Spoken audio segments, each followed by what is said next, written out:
नमस्कार and welcome to the ज्ञानी गुरुकुल। भारतीय राजनीति में सांप्रदायिक ध्रुवीकरण एक बड़ा मुद्दा रहा है। चुनाव की बात नज़दीक आते ही सांप्रदायिक तनाव और ध्रुवीकरण बड़ी आम बोलचाल में आ जाते हैं। भारत में पहचान की राजनीति अक्सर बड़े बदलाव लाती रही है, फिर चाहे वो रीजनल पार्टीज का उदय हो या फिर किसी व्यक्ति विशेष के नाम पर पार्टियों का चलन। 2024 के आम चुनावों में अब एक साल से कम का समय रह गया है और इसके लिए भाजपा पूरी ताकत के साथ चुनावी रणनीति बनाने लगी है। पॉलिटिकल साइंस के चश्मे से एक बार नजर डालते हैं कि भाजपा किस तरीके से अपने आक्रामक एजेंडे को देश के सामने प्रस्तुत कर रही है, जिसमें इस बार राजनीति तोड़ने की या विभाजित करने की नहीं है बल्कि इकट्ठे लाने की है। भाजपा ने 2019 में ही 130वें संविधान संशोधन अधिनियम के तहत यह सुनिश्चित कर दिया था कि सामान्य वर्ग के आर्थिक रूप से कमजोर समुदाय के लिए आरक्षण की व्यवस्था लागू हो। इसमें 10% आरक्षण सारी सरकारी पदों और सारे सरकारी कॉलेजों पर सुनिश्चित किए गए।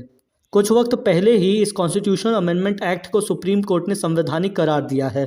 भाजपा इस मुद्दे को भी इस चुनाव में बढ़ चढ़कर प्रस्तुत करेगी। दूसरा मुद्दा विमेन रिजर्वेशन बिल का है। महिलाओं के आरक्षण की वकालत बड़े तौर पर सभी बड़ी पार्टियां करते आ रही हैं, लेकिन उसे लागू करवा पाने में सक्षम भारतीय जनता पार्टी रही। इससे भाजपा को उम्मीद है कि महिलाओं के बीच उसकी लोकप्रियता बढ़ेगी। 22 जनवरी 2024 को अयोध्या जी में बन रहे प्रभु श्री राम के भव्य मंदिर में रामलला की मूर्ति स्थापित की जाएगी। कई राजनीतिक पंडितों की मानी जाए तो इसे 2024 के लोकसभा चुनावों के शंखनाद के रूप में भी देखा जा रहा है।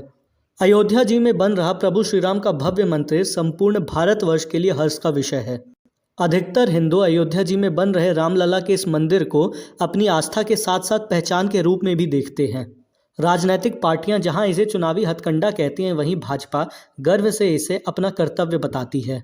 सांप्रदायिक खींचतान और तनाव भारत के इतिहास का एक बड़ा मुद्दा रहा है। सांप्रदायिक ध्रुवीकरण के आरोप अक्सर सारी पार्टियां एक दूसरे पर लगाती आ रही हैं। पहले सांप्रदायिक ध्रुवीकरण अक्सर बांटने के काम आया करता था, चाहे वो जातियों में बांटने की बात हो या फिर धर्म पर। 2024 के आम चुनावों में यह देखा जा रहा है कि भाजपा सांप्रदायिक ध्रुवीकरण को सारे हिंदुओं को एक साथ लाने के लिए इस्तेमाल कर रही है। इस ध्रुवीकरण में जातियों का कोई भी साथ नहीं दे रहा, इसमें धर्म को तवज्जो दी जा रही है। कई वर्षों में यह पहली बार देखने को मिल रहा है कि भारतीय समाज जो कई जातियों में विघटित है, वह इकट्ठा होकर एक धर्म का बन रहा है, जो कि हिंदू धर्म है। इसी को कुछ राजनीतिक वैज्ञानिक एक पॉलिटिकल एजेंडा बता रहे हैं और सांप्रदायिक ध्रुवीकरण को एक आक्रामक एजेंडे के रूप में प्रस्तुत कर रहे हैं, जो कि विघटित भारतीय समाज को इकट्ठा ला रहा है। आपके इस विषय पर क्या विचार हैं, हमें लिखकर बताइएगा कमेंट्स में। साथ ही साथ आपको क्या लगता है इन चुनावों में सफलता किसे मिलेगी? और भी ऐसे इंटरेस्टिंग वीडियोस के लिए चैनल को ज़रूर सब्सक्राइब करें।